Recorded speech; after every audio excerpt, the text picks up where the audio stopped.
வாங்க இன்னைக்கு நம்ம சென்னையோட அடையாளங்கள்ல ஒன்றான ரிப்பன் மாளிகையை பத்தி சில சுவாரஸ்யமான விஷயங்களை பார்க்கலாம். நம்ம சென்னை மாநகராட்சியோட தலைமையகமான இந்த பிரம்மாண்ட கட்டிடம் 1913ல திறக்கப்பட்டது. இது வெறும் ஒரு அரசு கட்டிடம் மட்டும் இல்ல, சென்னையோட வரலாறுக்கும் கட்டிடக்கலைக்கும் ஒரு முக்கியமான சாட்சி. சரி, முதல்ல இதுக்கு ஏன் ரிப்பன் மாளிகைன்னு பேர் வந்துச்சு? உள்ளாட்சி நிர்வாகத்தோட தந்தைன்னு சொல்லப்படுற லார்ட் ரிப்பன், அவரோட நினைவாதான் இந்த பேரை வச்சாங்க. ஆனா இதை வடிவமைச்சது ஒரு பிரிட்டிஷ்காரரா இருந்தாலும் இதை கட்டி முடிச்சது நம்ம சென்னையைச் சேர்ந்த ஒப்பந்ததாரர் லோகநாத முதலியார். இதுல ஒரு சூப்பரான விஷயம் என்னன்னா, மொத்த செலவுல அவர் தன் சம்பளத்துல ஒரு பகுதியை திருப்பி கொடுத்துட்டாராம். பாருங்க, இது வெறும் கட்டிடம் இல்ல, அன்றைய நேர்மைக்கும் ஒரு சின்னம். ரெண்டாவதா இந்த பில்டிங்கோட கட்டமைப்பு, அதுவே ஒரு தனி ஸ்டைலு.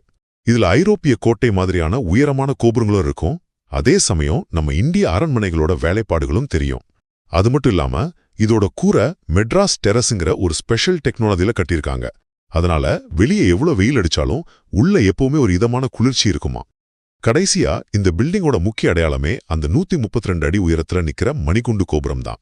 லண்டன்ல இருந்து கொண்டு வரப்பட்ட இந்த பெரிய கடிகாரத்தோட மணி ஓசை ஒரு காலத்துல சென்னை மக்களோட வாழ்க்கையில ஒரு பகுதியாவே இருந்திருக்கு. மொத்தத்துல ரிப்பன் மாளிகை சென்னையோட நிர்வாக பெருமைக்கு மட்டும் இல்ல, காலத்தால் அழியாத கட்டிடக்கலைக்கும் ஒரு வாழும் சாட்சியா இன்னைக்கும் கம்பீரமா நிக்குது.